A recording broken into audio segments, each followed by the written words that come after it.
You're listening to Seeing and Believing, a film and television podcast that searches for the sacred on screen. I'm Wade Bearden. And I'm Kevin McClinton, though I kind of wish that we had introduced ourselves as Boris and Natasha this week, Wade. I've been working on my accent. Moose and squirrel, Kevin.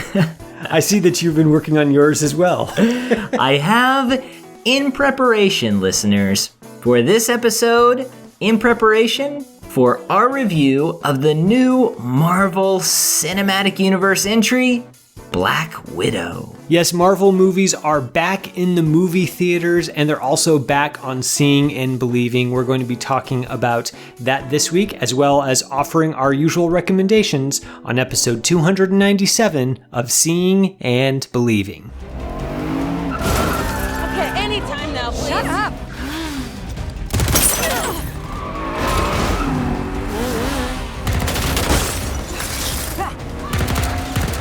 Okay, you got a plan, or shall I just stay duck and cover? My plan was to drive us away.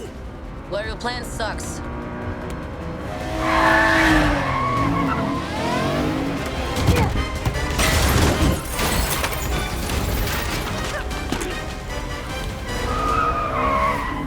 You're welcome. Hello, listeners. We are here with episode 297. Kevin, we're nearing 300, and I was just wondering, do you think there's any chance we're going to review Zack Snyder's movie 300 on episode 300? Well, I'm trying to be diplomatic here. Wait, Okay. So maybe it's safer if I just say no comment. No comment. We'll see. Listeners, we're still trying to figure out episode 300, but I'm sure it's going to be amazing, and we can always fall back on Zack Snyder's film if need be. Today, we're going to be looking at Kate Shortland's Black Widow here in just a moment. Kevin, it's been over a year since we've gotten a Marvel Cinematic Universe film. We've gotten some television shows, but not a film. I don't know. You said nature was healing itself earlier, and I got to go with that now. Yeah, it does, in a weird way, a blockbuster of this scale. Yeah, I mean, I guess we had Tenet last year, but this is the blockbuster in movie theaters that makes it feel like, okay, we're kind of like officially getting back to normal with, the usual movie-going summer routine. So it's... I don't know if nature is healing, but at least blockbuster season is. Okay, yeah. And it did debut on Disney Plus Premium Access, and it made a ton of money there too. So it's just kind of it's kind of weird right now. It's odd. We've got a movie in theaters. It's also at home. It's doing well in both places. So the world has changed a bit. Listeners, before we hop into our review, I just want to say thanks to all the people who support us via our Patreon campaign. Hop on over to patreon.com/seeing_believing_podcast. You can check out our Patreon campaign. A lot of great perks. We give you a number of different things per donation level. Some of those are even personalized film reviews. We've got a couple of those coming up here in the next few months. Kevin, one of our favorite levels, our favorite donation levels, is the what can you buy for $5 level. And I was wondering, what could someone buy for $5? $5 would buy you some Bizarro dentures. So if you've ever wondered, what it's like to gum all of your food and to not actually have teeth, you just pop these on over your actual teeth and voila, you now look like you have lost them all. I say this every week, but $5 for that is an insanely good deal. It's at least insane. It's something. Listeners, you could do that. Or you could support our Patreon campaign. Like we said, just hop on over. Patreon.com/seeing_believing_podcast. Kevin, we are jumping in with our review of Kate Shortland's Black Widow.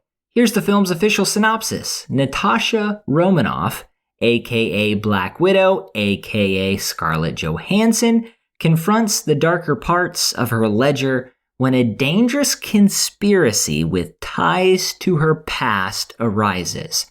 Pursued by a force that will stop at nothing to bring her down, Natasha must deal with her history as a spy and the broken relationships left in her wake long before she became an Avenger. The film also stars Florence Pugh, Rachel Weisz, and David Harbour. Kevin, this is, as we mentioned, the first MCU film in a long time. When you watch this, whether in theaters or at home, I'm not sure where you saw the film, but when those images lit up the screen, did you feel comforted by the fact that it was a Marvel Cinematic Universe? And by the end, did you feel like the wait was worth it?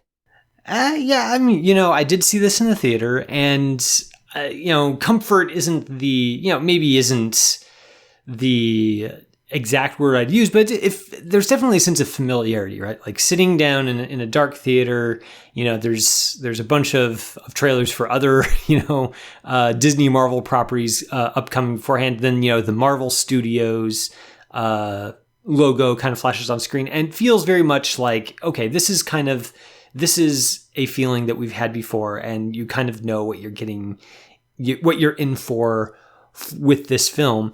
I think the surprising thing about this movie wasn't so much that what I eventually ended up thinking about it, so much as there are moments, especially at the beginning, where it feels like, oh, this feels a little bit different from what I've come to expect from a lot of Marvel movies. Like, like the kind of quippiness, the more glossy, fast-paced nature of the movies that have come before. That's kind of what I think of when I think of Marvel movies. The Avengers from 2011, that set the template, right? And so a lot of the Marvel movies have really been following that to greater or lesser extent. This one, Black Widow, starts off with a flashback, and it's kind of just a family scene. And although it does culminate with this, this big chase scene with plenty of action and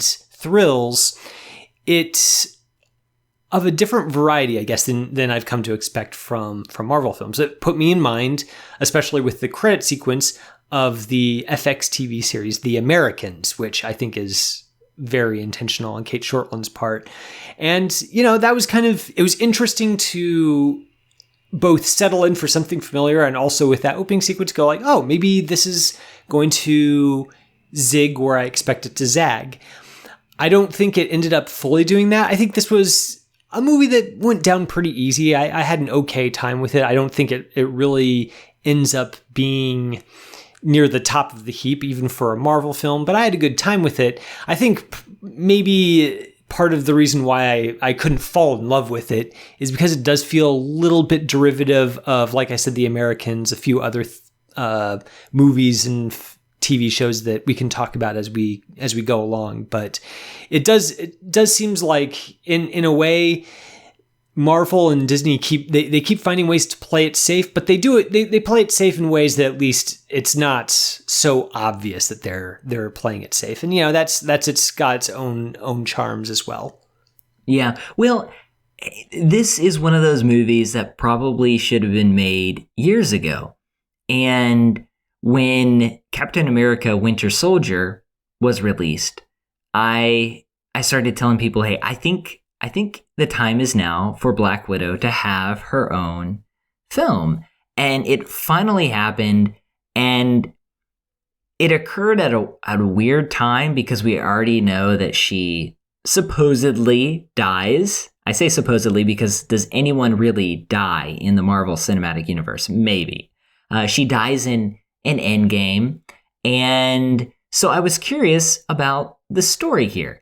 And I do appreciate that this actually takes place right after Civil War, before Infinity War, because I think that Civil War is one of the most important films in the MCU, because it sets up this alienation among the characters that they have to correct in Infinity War and Endgame.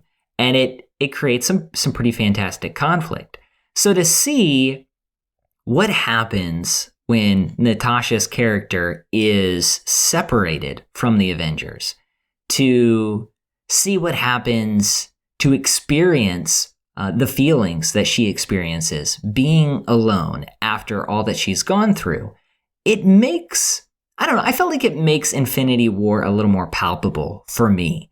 And I was watching Infinity War again. I watched the first hour a few days ago. And I liked it a bit more because it meant something different. And so I do appreciate some of those themes. And so I was excited to see this film. I didn't love it, but I liked it. And I think that Scarlett Johansson's Natasha is one of the unsung heroes of the MCU. Everybody talks about Thor and Captain America and Iron Man. And I think that Scarlett Johansson really adds so much depth with her character. And I don't think people talk about her enough. So it was really good to see her character here. And, you know, we talked about F9 a couple weeks ago. This film gives that one a run for the money in terms of family, because this one is all about family, Kevin. Yeah, we can definitely get into that because they talk about it a couple times over the course of this film. But I really want to actually dig into what you mentioned about Scarlett Johansson's Black Widow being one of the unsung heroes of the Avengers franchise.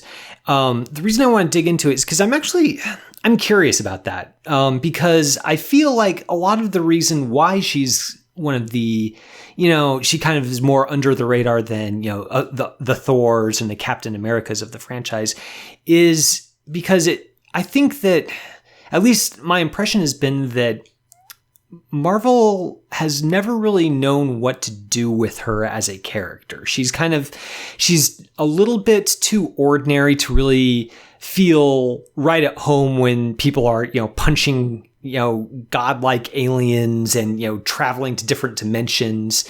But at the same time, she's also a little bit, there's always been this enigma around her past, around who she is, because she's a spy. It feels like the way she's been characterized, it's often felt like the films don't really know how to develop her as a character while preserving kind of that mysterious past that is part of her character.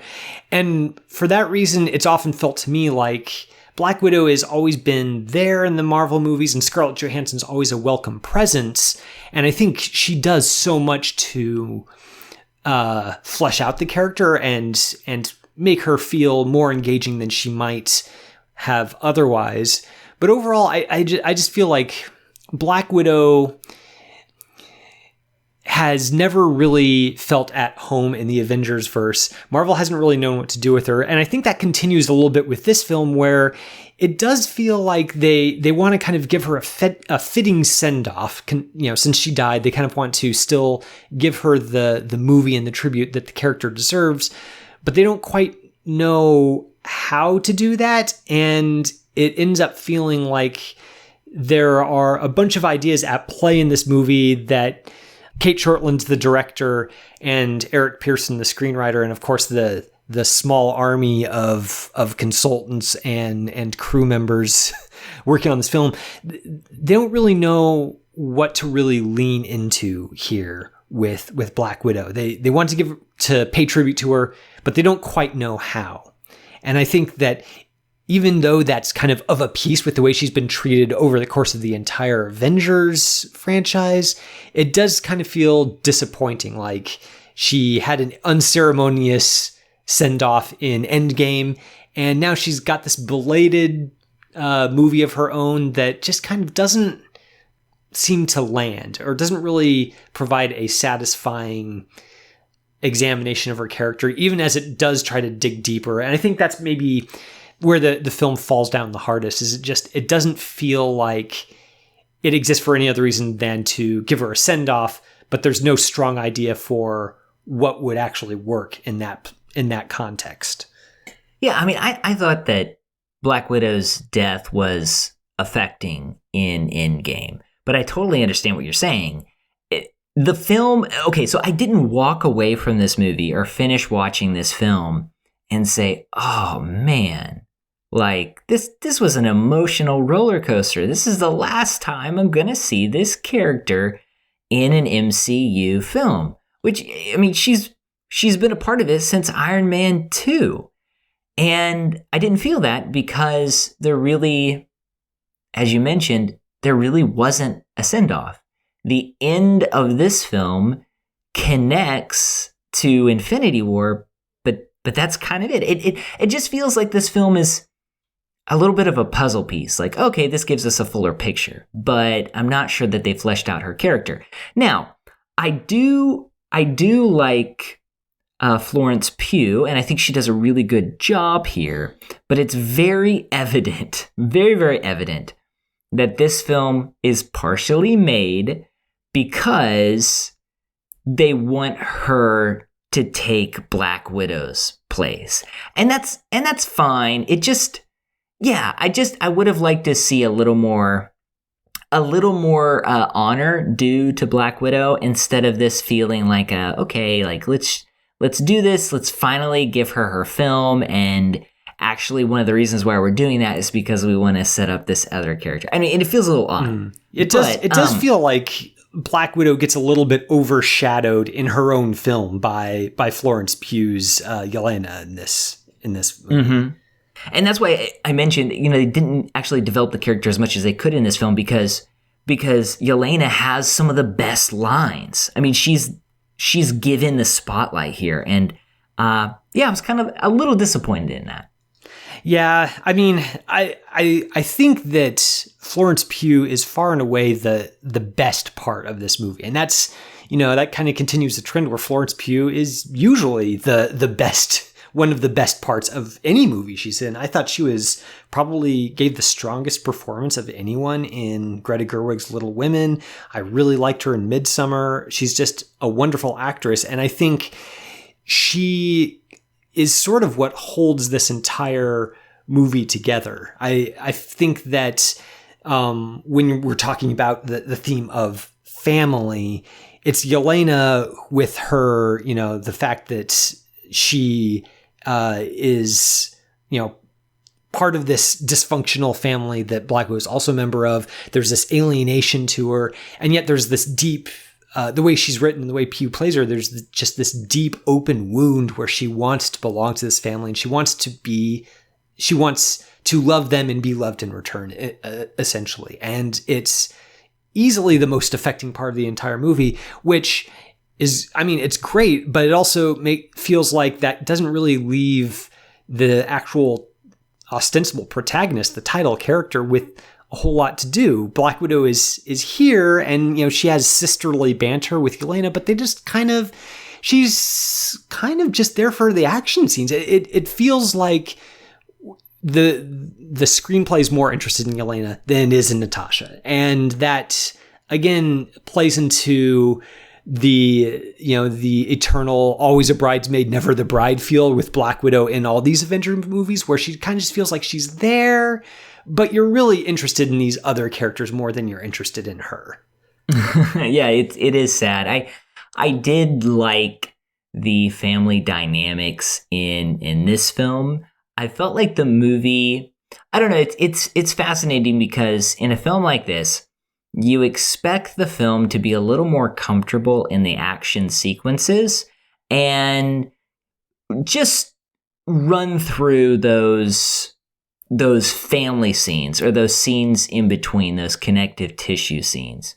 And I felt like this movie was at its best when it was just allowing the characters to sit down and talk to each other. I thought the action sequences were fine, but I don't know, they were okay. I wasn't just like, oh, this is amazing. And per many MCU films that I've seen, the end is a little drawn out. All that to say, though, is there is a slight tweak in the focus here. Because Natasha isn't a quote-unquote superhero, she doesn't have any superpowers. She's kind of like Batman. This film is a little bit grittier. And I've seen a number of individuals compare this movie to something like Mission Impossible or Bourne. There's the Bourne films. They're actually direct references to 007. The opening sequence, the title sequence, I should say, feels like a Bond film. And I like that vibe. And I kind of wish the movie would have gone along a little bit further with that instead of feeling like you got to do these huge, big CGI set pieces. And there were a couple of scenes that were just too fake. They were too unrealistic, detached from reality, some of these stunts that were done. But I do like the differing vibes here. I thought that was pretty neat. You got some Ethan Hunt, you got some James Bond, you got some Jason Bourne. That was a nice little angle. Yeah, I think the big problem for me with, you're right that there are some real similarities to, I thought of the Bourne films the most while watching Black Widow, primarily because of, it's another one of these globe-trotting films. We go from Budapest to the clouds to all these different countries. It's very much, in that vein. And there's a fight scene in a safe house that's really reminiscent of that big fight scene. I guess there's a few of them in the Bourne Identity or in the Bourne Ultimatum where, Jason Bourne and his adversary are in tight quarters. They're in an apartment or they're in a bathroom, and they're just they're trying to get the upper hand using improvised weapons and just their own wits in order to kind of just stay one step ahead of the other. And that fight scene in Black Widow where Natasha and Yelena, go at it in this Budapest safe house feels very Bourne-like, the improvised weapons, the whole 9 yards. And I think that that's fine as far as it goes. I think there's an important ingredient missing, though, which is that the Bourne films, the grittiness felt right for those because at the end of the day, it was a story about kind of this our hero being pursued by shadowy government organizations no matter where he went, and the shadowy government organization was tied in a very palpable way to the real world governments and political dynamics that we're all familiar with. Whereas with Black Widow, it's all tied into this red room. The villain is this supposed criminal mastermind who has a whole army of Black Widows he trains in this red room. Nobody knows where it is. And the entire film is geared towards, we need to find the red room. We need to stop this guy. We need to break down the power that he's doing to pull these strings from the shadows.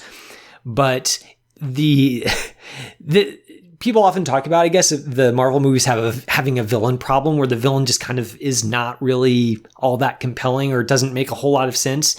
And I think Black Widow might be the absolute bottom of the heap in terms of the villain problem. This villain is so underdeveloped. You don't really know why he's doing what he's doing. You just know he's bad and we got to stop him, so that when we do kind of have these confrontations between his goons and our heroes, it kind of feels like, what are we fighting over again? Why are they doing what they're doing? It's all just for revenge, and it just doesn't feel like the stakes have been well defined, so that when we finally do have the big face-off between Natasha and her nemesis, it feels very flat because you don't really know exactly what this guy is capable of or why he's doing what he's doing. He's a bad guy, and that's about it. Yeah, I mean, we've had some really not so great villains in the MCU. We've had some really good villains. Michael Keaton. I mean, he's an amazing villain. We've got some great ones. But I agree with you here. This is just it's a weak villain top to bottom. I do appreciate the theme of responsibility. And so the story goes that Scarlett Johansson's character was raised in Russia. We learn this through some of the previous Marvel films. She's able to defect, and she eventually becomes an Avenger. But as a result of that defection, she leaves behind certain people in her life. And here in this film, she's got to face up to what's happened in those people's lives as a result of her moving on. And she's got to deal with some guilt. I think, and this kind of goes back to what we said earlier, Florence Pugh's character, Yelena, is the one that carries the emotional weight of that, because she talks about just feeling alone. And I wish the movie would have pushed a little bit harder in Scarlett Johansson's character, because she just kind of takes it, and we don't get that emotional mirror back and forth between those two characters. Instead, Yelena does the heavy lifting there. But I think that's a pretty good theme for a superhero movie like this, and it's something that was emphasized in Falcon and the Winter Soldier. Is who are those people that these characters have to leave behind in order to save the world, and these people that maybe they should be responsible for, and how do they handle that? I think that Falcon and the Winter Soldier probably digs a little bit deeper and has some more time because it's episodic. But I like that they're asking those questions here, and of course that goes back to separating her from the rest of Avengers and the alienation. I wonder if part of the reason why that conflict feels a little bit more weightless, the one you mentioned about how about the weight of responsibility, about how Black Widow kind of has to come to terms with the things that she's done in the past, the kind of the ways that she had to act violently in order to free herself from the Red Room, and conversely, Yelena, the horrible things that she did while under Dreykov's sway. That's the central conflict. I think the maybe an issue here is that this is yet another Marvel movie about a female superhero that focuses on her having her agency taken from her by the bad guy. Yeah, we saw that in Captain Marvel. We saw that in the Jessica Jones Netflix series. It's a recurring theme, and there's nothing necessarily wrong with it, but we've kind of seen it before, and it feels with this film that where it's all about kind of reckoning with the past and your own responsibility in taking part in certain systems, it feels a little bit like it's counterproductive for this specific story. It feels like they really needed to have some other way of generating conflict or difficulty, obstacles for Black Widow to overcome, rather than just kind of having another one where she's depowered in the face of the villain because he's done something to her in her past that kind of makes her less dangerous to him. And that's something we've seen before, and it feels like it defangs the power a little bit of the theme of responsibility, because we kind of you can't really be held accountable for something that you did while under duress or while being literally puppeteered by somebody who's controlling you. And I think that's a little bit incoherent, and it does feel like at the end you feel glad, but you also feel like it was basically a revenge story, and it didn't really, like you said, dig deeply enough into that theme to make any sort of redemptive arc feel earned. Yeah, and I think part of that too is there are a number of other quote-unquote Black Widows who are under this spell as well. And those characters don't really have much to do. I mean, they're there and they're fighting, but for a film that says, hey, behind each one of these individuals is a real person who's being manipulated and controlled, their characters are pretty robotic throughout the movie. We don't really lean into them all that much. So that might be a bit of the problem. Couple of other things. I like David Harbour here. He's really funny. He plays the Russian version of Captain America, and he has this this rivalry with Captain America, and you get the sense that it's a pretty one-sided rivalry, and that's good. And Rachel Weisz is pretty good here. And you mentioned the Americans. I've only seen a couple episodes of the show, but you definitely get that vibe, especially at the start of the film. And I really liked the opening sequence. I thought the film began very, very well, and it even set the stage for that kind of more down-to-earth, grittier vibe. You know, we're not going to outer space here, and so that opening sequence I thought was pretty well done. Yeah, I do think that kind of Americans vibe, I don't think they could have kept it up, because then they kind of would have just been accused of ripping off the Americans. So it's understandable why they step back from that a little bit and go in a different direction. But it was a little bit disappointing to feel like there was an opportunity here to really make a superhero film that wasn't necessarily gritty in sort of the Nolan-verse kind of gritty, but maybe more grounded, where the conflict wasn't necessarily about stopping this great world-ending threat. I mean, this is yet another film where there's a climax in this giant technological fortress, and there's all sorts of crazy physical daring do going on, where it feels like I'm more interested in the scene where Natasha, Yelena, and their two surrogate parents sit down at a dinner table and kind of have to figure out, who are we to each other? Just like, exactly how much do we resent each other for what was done to us and what we did to each other in the name of our mission? Like, that is so much more interesting than Ray Winstone's Dreykov and whatever power mongering he's up to. Like, that's just, it feels like a vestigial limb at this point. Like, it's there because it kind of has to be, because this is a Marvel movie and you expect that sort of thing, but it doesn't feel like the movie itself is all that interested in it. So I'm waiting for the Marvel movie that kind of gets rid of that vestigial limb and kind of just is interested in the interesting things in its story. Mm-hmm, mm-hmm.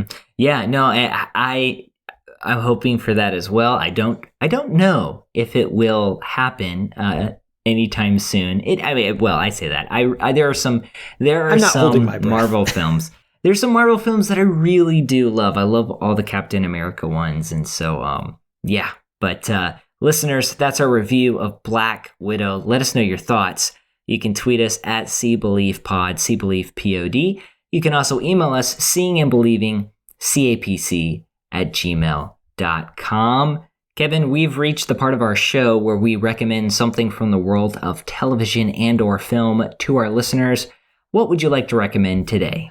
Well, I just got done talking about how I want this, this version of Black Widow that doesn't exist, where it's, much more about of a character piece than about the spy action. So I'll balance that out with a recommendation of a movie that is really literally all just about super spy cool and great fight scenes, and that's about it, rather than character. And that's 2011's Haywire, directed by Steven Soderbergh. This is a super spy movie that is in a lot of, it's a little bit like the Bourne movies without any of the overly complicated narrative stuff about Treadstone and super soldiers and all that. It's really just about one woman played by Gina Carano, who obviously, as an MMA fighter, she does all of her own stunts. And it's just about her being double-crossed, and she has to get to the bottom of who double-crossed her, why, and she's going to go and beat them up. That's literally all the movie is. And what Soderbergh does is he really just relies on Carano's physicality and screen presence to carry the entire film. And in a lot of ways, it's just an exercise in seeing how that screen presence and just the overall cool of super spies getting into knockdown, drag-out fights in evening formal wear can just be a lot of fun to watch and really compelling without needing to necessarily have a lot of narrative underpinning to it. So if you're kind of looking for a spy action movie that really just is all about the style and action, and there's literally no fat on it whatsoever, Soderbergh's Haywire is the movie for you. Yeah, that's such a fascinating movie. I watched it when it was first released, and it's just, Soderbergh, I wouldn't say I'm a huge fan of his work. There are certainly a number of films that I really do like, but he's somebody who experiments, and I appreciate that about him. Yeah, it's a movie that when I first saw it, I was kind of like, whatever. But the more I've thought about it, the more I'm like, I think it's for a movie that's not really, self-consciously brainy. It's really smart about why we like super spy movies and what actually makes those movies tick. That's a good pick. My pick is a mystery film, so it's not necessarily a spy film. It's from Alfred Hitchcock, his 1938 movie, The Lady Vanishes. So there is a woman who is traveling across Europe, and she meets an elderly woman on a train. That woman disappears from the train, and the mystery ensues. This is just a nice psychological mystery thriller from Alfred Hitchcock, and I feel like it's forgotten about when compared to films like North by Northwest. But I think it's a very taut thriller, and enjoyed it a lot. So if our listeners have not had a chance to see The Lady Vanishes, it's a pretty good movie, and it's also a pretty relevant movie today in terms of believing women and trusting them, and there's just kind of a lot happening in that movie. So yeah, the 1938 film The Lady Vanishes. Yeah, that's an interesting movie. I went into it knowing it was a mystery, but not a whole lot else. And what I was really surprised by is that it's basically Hitchcock's version of Gaslight.